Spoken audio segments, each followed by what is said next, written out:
The sun was just rising when David stood outside the small house in the city, holding a half-packed bag. His little sister, Gift, was already dancing around with excitement. "We're going to the village! We're going to the village!" she sang loudly, her tiny legs moving as if the ground was fire. Their mother, Esther, stepped out with a tray of bread and eggs. "Eat first," she said. "It's a long journey to Grandpa's house." This was the first Christmas they would be spending in the village after many years. Life in the city had been hard lately. David's father had lost his job and things at home were tight. But Esther wanted her children to experience the village Christmas, where laughter echoed, goats roamed freely, and food was cooked in large pots over firewood. David wasn't as excited as Gift. He didn't like the idea of no electricity, no Wi-Fi, and sharing a room with cousins he barely knew. But when he saw how happy his mom looked packing the food flasks, he stayed quiet. Maybe it was what the family needed, a break from all the stress. The journey was long. The old bus shook like it would fall apart. Gift didn't stop asking questions. "Mommy, will Grandpa have fufu? Will he tell us stories? Will we see cows?" Esther just smiled. "Wait and see, my dear." After 6 hours, the bus finally stopped in a small dusty area. The smell of firewood and fresh palm wine filled the air. Grandpa's house was still the same, old, wide, and full of life. As they stepped down, an old man with a white beard rushed out. "My children, you came!" he shouted. That moment, something changed in David's heart. Maybe, just maybe, this Christmas would be special. As they entered the compound, chickens ran across the yard, goats bleated loudly, and children were playing. The whole place felt alive. Grandpa hugged Esther so tight, tears dropped from his eyes. "My daughter, you kept your promise," he said. David looked around, trying to take it all in. Everything was so different from the city. The air was fresh, the ground was sandy, and the trees were tall and green. Gift ran straight to the mango tree, laughing. "Look, Mommy, real mango tree," she shouted. Auntie Mary, Grandpa's younger sister, came out of the kitchen, her wrapper tight, and sweat on her face. See fine children," she screamed. She hugged David and Gift like she had known them forever. Then she looked at Esther and said, "You've done well. It's good to come home sometimes." Inside the house, the smell of soup and firewood filled the air. There was pounded yam on the table, freshly made. David's eyes widened. "Are we eating this?" he asked. Esther smiled. "Of course." They all sat on the floor, in a circle.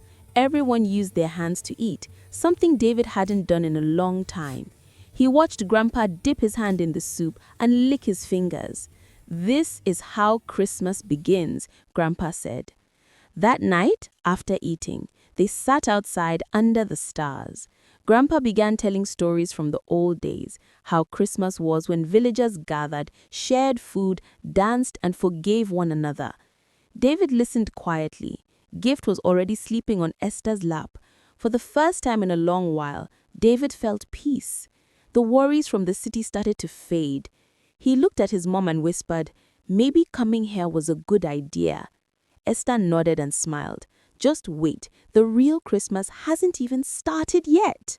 The next morning, David woke up to the sound of cock crowing and firewood crackling.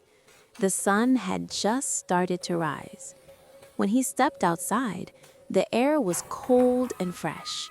He saw Auntie Mary already cooking by the backyard fire. The smell of pepper and onions filled the air. "Good morning, my son," she said with a wide smile. "Today is a busy day. We are going to the market to buy things for Christmas." David had never seen a village market before. Esther called out, "David, Gift, hurry up and bathe. We are following Grandpa to the market." Soon they all squeezed into a small bus that took them to the market square. It was full of noise, people shouting, sellers calling customers. David looked everywhere, amazed. Women balanced big baskets on their heads. There were piles of tomatoes, dried fish, pepper, and fresh vegetables. Grandpa bought a fat live chicken and tied it by the legs. Gift screamed when the chicken flapped its wings. "It wants to bite me," she shouted, hiding behind Esther. Everyone laughed. On their way back, they saw children dancing in the middle of the road, practicing for the Christmas play at the village church. "Can we join them?" David asked. Grandpa smiled. "You can try." Back at home, the women began preparing for the Christmas meal. The men cleaned the compound and fixed the decorations. Esther sat with Auntie Mary, peeling yam and talking about old times. David helped Grandpa pluck feathers from the chicken.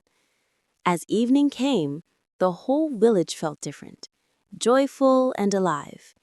People moved from house to house, sharing food and laughter. David sat under the tree and said, "I didn't know Christmas could feel this warm without lights or big presents." Esther looked at him and replied, "Sometimes the best Christmas is when you're surrounded by love, not things." That evening, just after dinner, the family was sitting outside. The stars were shining brightly in the sky, and the cool breeze made everyone feel relaxed. Grandpa told old village stories while Esther and Gift laughed. David sat quietly, enjoying the peaceful night. Suddenly, a loud knock came at the gate. Everyone stopped talking. "Who could that be this late?" Auntie Mary asked. Grandpa slowly walked to open the gate, holding a small lantern. When he opened it, a tall man with a bag stood there. He looked tired and dusty. "Good evening, sir," the man greeted. "Please, I'm looking for Papa Paul's house." Grandpa looked at him closely and gasped. "Paul, is this really you?" Everyone rushed to the gate. It was Bro Paul, Grandpa's son, who left the village many years ago. No one had seen him in a long time. "Bro Paul!" Esther shouted, running to hug him. Gift ran behind her, excited. David was confused. "Who is he?" he asked Esther. "He's my elder brother, Grandpa's first son. He left for the city many years ago and never came back," Esther explained. Bro Paul looked at them with tears in his eyes. "I've missed you all. I made mistakes, but I want to make things right." That night, the family didn't just gain back a son, they got a second chance. And for David, this was a Christmas miracle. The next morning, the whole house was full of joy. Uncle Paul's return had brought a fresh kind of happiness. Even Auntie Mary looked younger as she smiled and cooked breakfast. The children couldn't stop talking about the surprise. After eating, Grandpa announced, "Today we must go to the village market. Christmas is in 2 days. We need to buy the Christmas goat, rice, palm oil, and some drinks." David's eyes lit up. "Can I go with you, Grandpa?" "Of course," he said with a laugh. "Esther and Gift, you two will come too. We'll carry baskets." The market was far, so they had to walk. Along the way, villagers greeted them warmly. The village market was noisy and colorful. Women were selling tomatoes, pepper, onions, and fresh vegetables. Some men sold live chickens tied together. There were big basins of gari, yams, and palm wine. Drums played in the background. Grandpa led them to the livestock area. "We need a strong, fat goat for Christmas," he said. They looked at many goats. Some were skinny, some too wild. Then they saw one with brown and white patches, calm and healthy looking. "This one," Gift said. "It even looks like it's smiling." They all laughed. "All right," Grandpa said, "we'll take it." They tied the goat with a rope and started heading home. But the goat had its own plan. It refused to move. Then suddenly it ran off. The children screamed and chased it through the market. People laughed and cheered. Finally, David caught the rope and held tight. "This goat wants to be famous before we cook it," he joked. They all laughed and headed home, tired but happy. This was a village Christmas David would never forget. Early in the morning, 2 days before Christmas, the whole house was busy. Auntie Mary woke up first, boiling water and checking her ingredients. The kitchen smelled of fresh spices. Esther was already peeling onions, and Gift was washing tomatoes. David walked in, still sleepy. "Good morning," he yawned. "Can I help too?" "Yes, go and fetch water from the well," Auntie Mary said, handing him a big yellow bucket. At the back of the house, the village well was deep and cold. David had never used a rope and bucket before. He struggled a bit, but finally filled the bucket. He felt proud carrying it back. "Good job," Grandpa said, smiling as he sharpened his knife beside the tied goat. Later, Auntie Mary started cooking a big pot of stew. She asked Gift to come over and taste it. Her face changed. "Who put salt twice?" she asked. Esther looked confused. "I added salt already," she said. Then Gift added again. David tried to hide his laugh. "Double blessing of salt."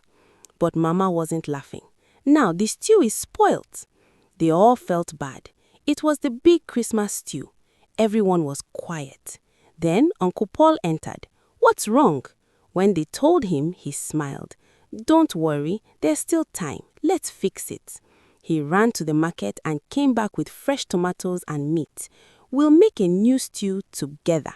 This time, they all cooked carefully. Even David was stirring the pot like a pro.